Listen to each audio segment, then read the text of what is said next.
Hi guys, welcome to my pig farming blog.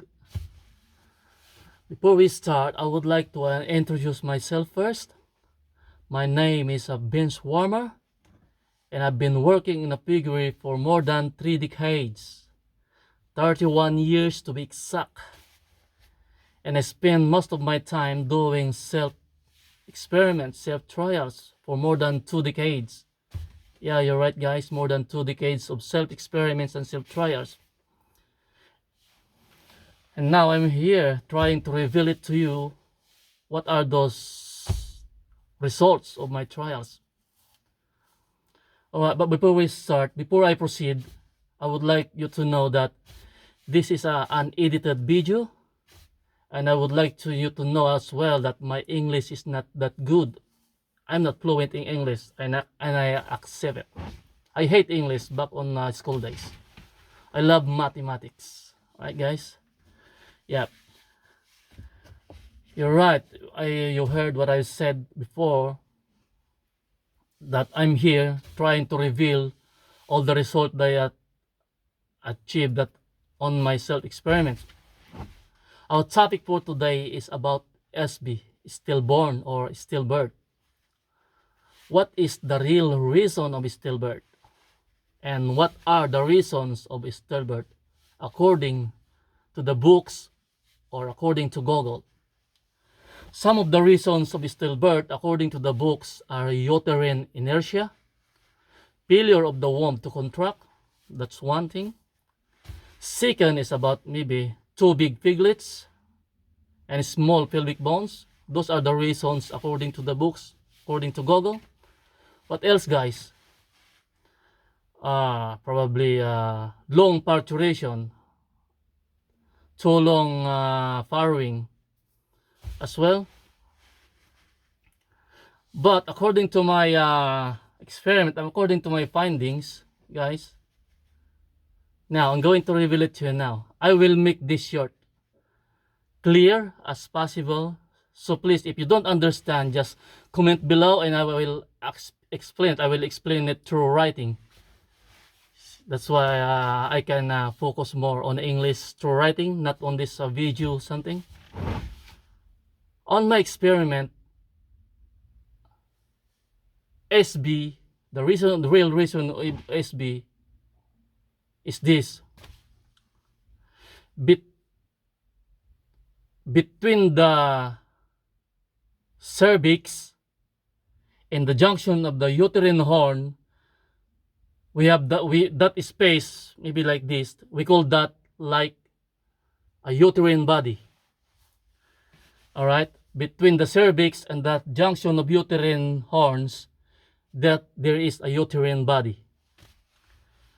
So imagine, guys, this is a birth canal, same as this, the birth canal.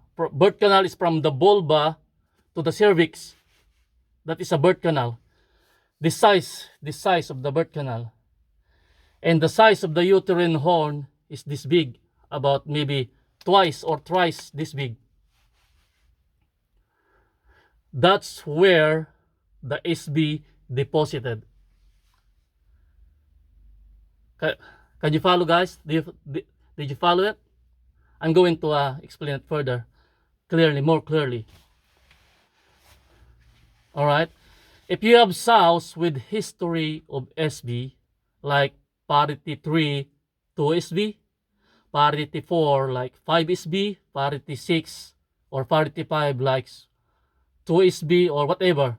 If you have sow with history of SB more than 2 SB, I think the problem is the real problem is this the uterine body. I'm going to explain it later. All right. I'm freezing, guys. Just wait for a minute. I'm freezing. This is my first time to do a video about this. This is the first time I came out to the public. So please let me recover myself first. All right, guys. According to books, in every 10 live births, expect that there is one SB or one mummified. Every 10 heads of live birth.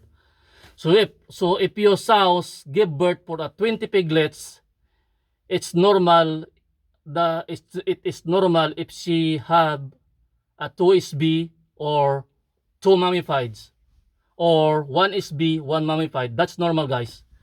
But if the sow only give birth to 15 piglets with a 3SB on it, that's abnormal, guys. I'm going to explain it later. I'm going to explain it furthermore. Yeah, like what I said, if you don't understand, just comment below. I'm trying to explain it clearly to you guys. This is the case.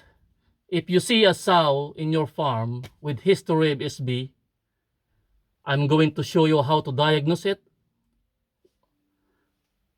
how to diagnose,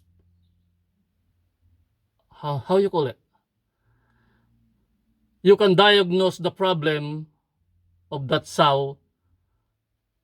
I'm lost. I'm losing my mind, my religion. This is why, guys, I hate teaching on videos. I prefer actual teaching. Because according to the research, saying something, telling something, it has only 20% success rate. But showing something, showing them, it has 80% success. Yeah, that's why I prefer, in every farm that I work, I prefer teaching them actual, not this kind of video, because it's hard for me to explain, guys, especially my English is limited. You know what I mean? Okay, here we go again. Let's start from the first. Let's start from the top. The real reason of SB is the enlargement of the uterine body, right? Uterine body found between the junction of these uterine horns to the cervix. So this is uterine horn, this is cervix, this is the uterine body. And through the cervix to the vulva, that's what we call the birth canal, or I don't know if what you call that, birth canal. Imagine, guys, this is the birth canal, this big, and your uterine body is twice this big. So every time the sows contract from this uterus, every time the sows contract, the force of the contraction divided by 50%. Those 50% just go around circle of this uterine uterine body, and the 50% going out to the birth canal, to the vulva. Which means, when the sows contract, there is 100% chance that these piglets from the uterus came out. It will came out like that, and it will came out like this. It blocked to the, this is the, like for example, this is the birth canal, this is the piglets, it blocked like this, inverted. You know what I mean? Because the force of the contraction is circling on this big uterine horn. That's what I found on my experiment, guys.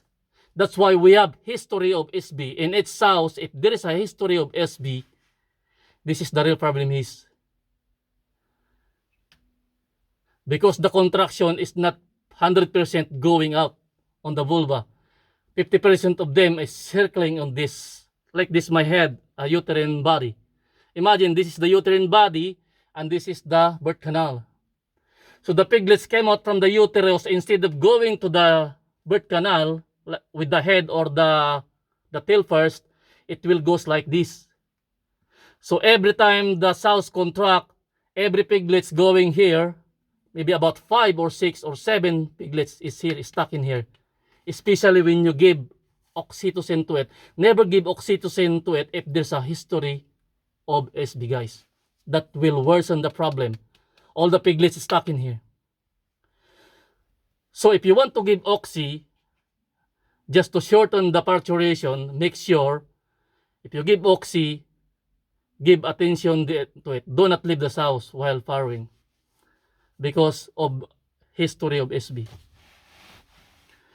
some farm doing mini experiment about this SB. Some farms giving like a caffeine when the onset of labor, giving them caffeine because they think that the cause of SB is about exhaustion, exhausted sows, long parturition. They think that is the one cause of the SB.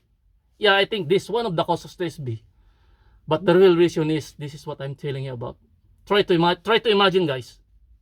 I will show you it later, how to diagnose it, how to prove that what I'm telling you is true. I will show you later. Imagine, this is the uterus, this is the uterine body, and this is the birth canal, like that. So once the piglets goes out, I'm going to repeat it again. Once the piglets go out, instead of directly going there, like that, on the birth canal, it will go like this. It will block the birth canal because of this vertical piglets or inverted piglets. That's what they cause. That's why every time the sows contract, piglets is stocking in here. 3, 4, 5, or 6 piglets. If you don't do the manual examination or manual extraction, you will end up having 5, 6, 7, or 8 SBs in one sow. Especially when they are giving birth on nighttime without staff. So what are the possible solutions to stop this?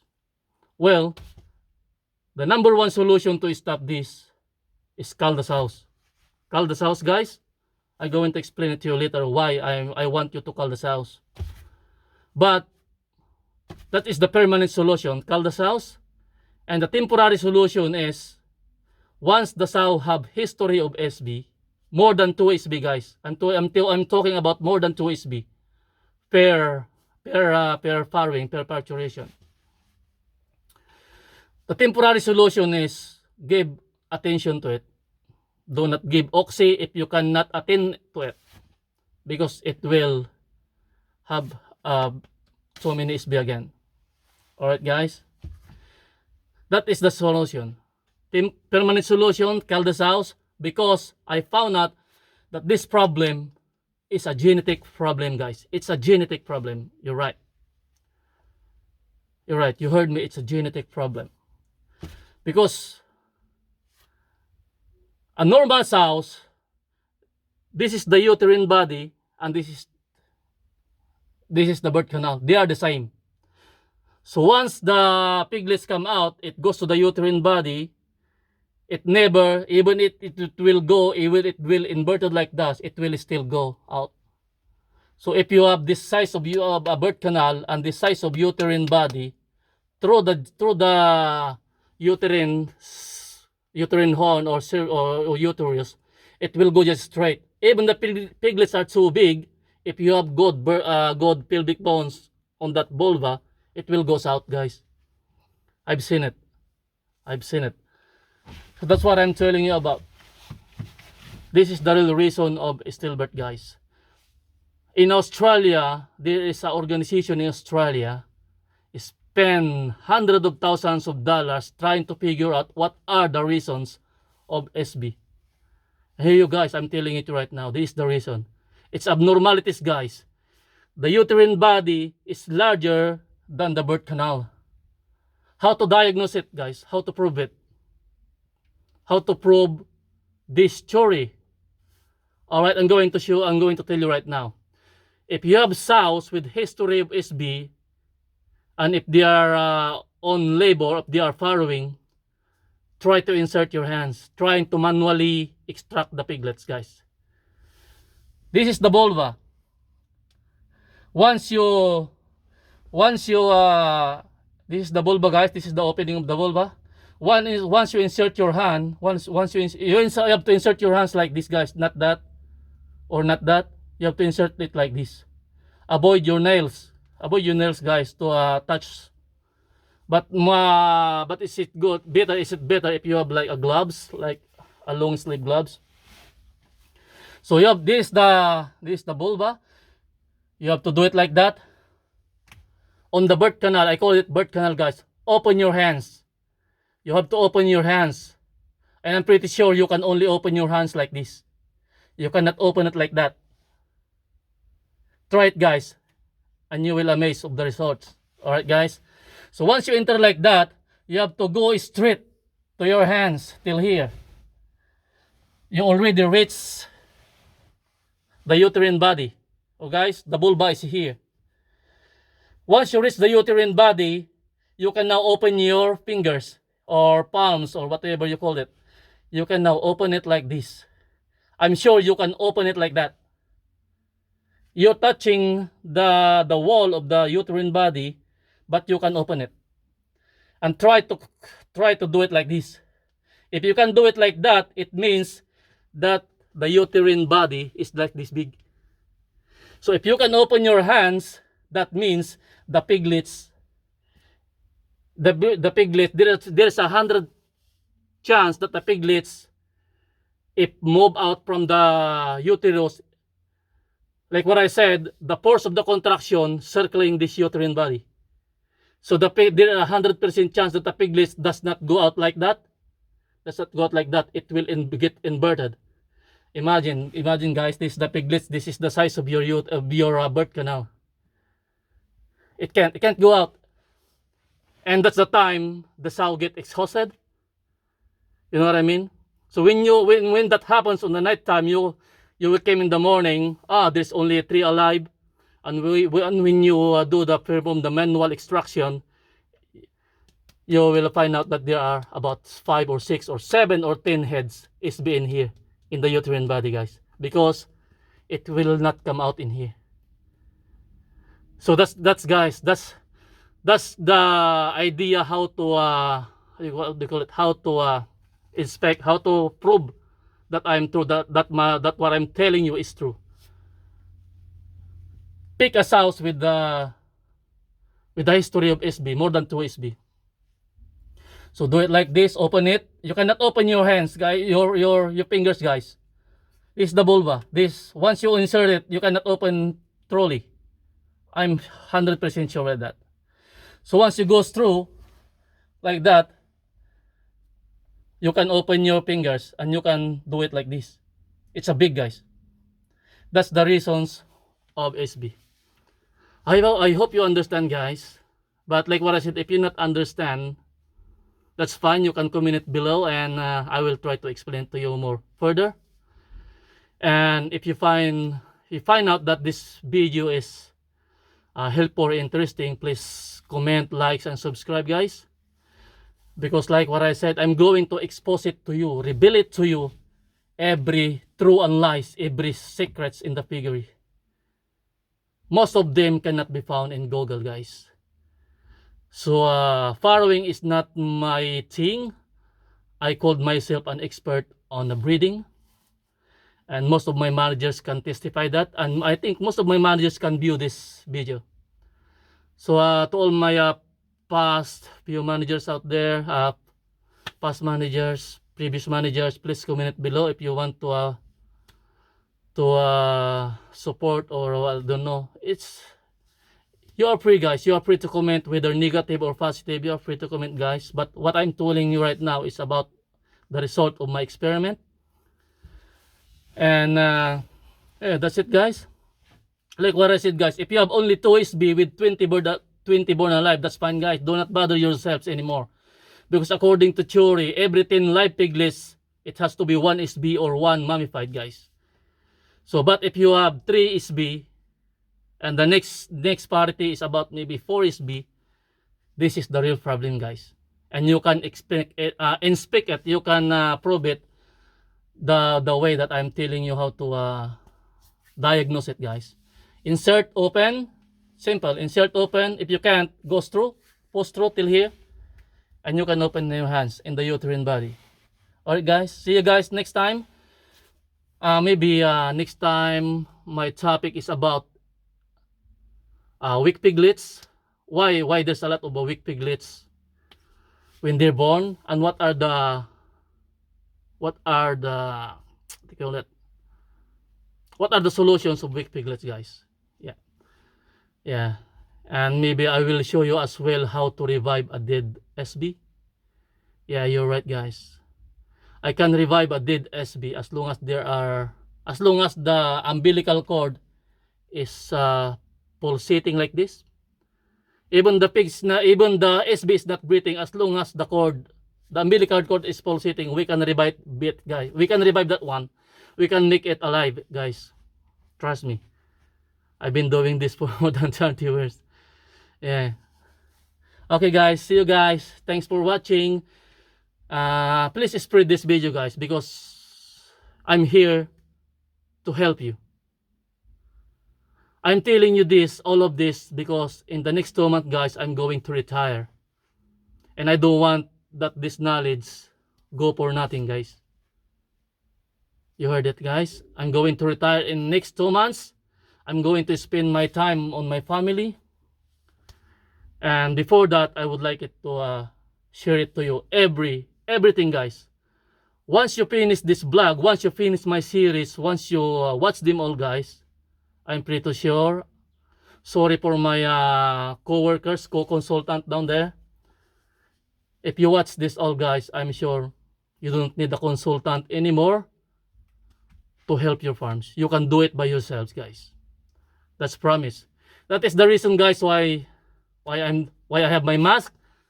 That is the reason why I'm hiding my true identity, because this is sensitive, guys.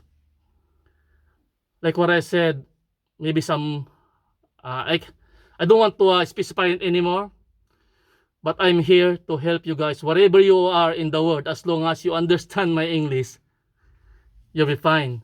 Okay, guys, thanks for watching. See you around. Bye bye.